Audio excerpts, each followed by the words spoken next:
Hi friends, ഞാനിന്ന് ചെയ്യാൻ പോകുന്നത് നെല്ലിക്ക കൊണ്ടൊരു മോര് കറിയാണ്.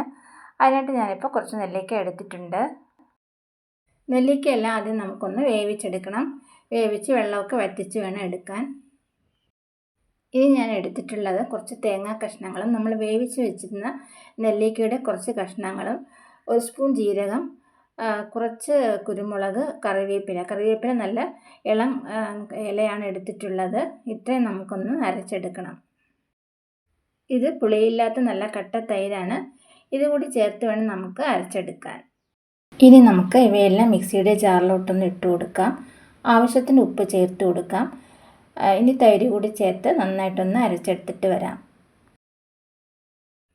ഞാനിപ്പോൾ അരച്ചെടുത്ത് കൊണ്ടുവന്നിട്ടുണ്ട്. അതിൽ നമുക്ക് കുറച്ച് മഞ്ഞൾപ്പൊടിയും ആവശ്യത്തിന് വെള്ളം കൂടി ഒഴിച്ചു കൊടുക്കുക. എത്ര മോരുകറി ആവശ്യമുണ്ട് അത്രയും വെള്ളം ഒഴിച്ചു കൊടുക്കാം. വീണ്ടും അരച്ചെടുക്കുക. ഇപ്പോൾ നമ്മുടെ അരപ്പെല്ലാം റെഡി ആയിട്ടുണ്ട്. ഇനി നമുക്കൊന്ന് താളിച്ചെടുക്കേണ്ട ജോലി മാത്രമേ ഉള്ളൂ.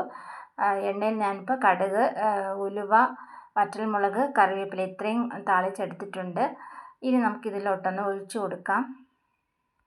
ഇത് നമുക്ക് തിളപ്പിക്കേണ്ട കറിയല്ല. നമുക്കിത് അരപ്പ് ഒഴിച്ചു കൊടുത്താൽ ഒന്ന് ചുറ്റി കൊടുത്തിട്ട് പെട്ടെന്ന് തന്നെ സ്റ്റൗ ഓഫ് ചെയ്യാവുന്നതാണ്.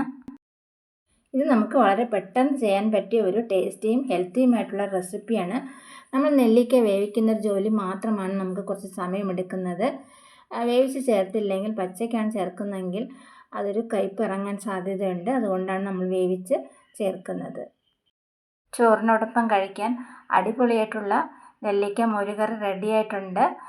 റെസിപ്പി ഇഷ്ടമായാൽ തീർച്ചയായിട്ടും എല്ലാവരും ഒന്ന് ട്രൈ ചെയ്ത് നോക്കുക. വീഡിയോ ഇഷ്ടമായാൽ ലൈക്ക്, ഷെയർ ആൻഡ് സബ്സ്ക്രൈബ് ചെയ്യുക. അതുപോലെ നിങ്ങളുടെ കമൻസും എന്നെ അറിയിക്കുക.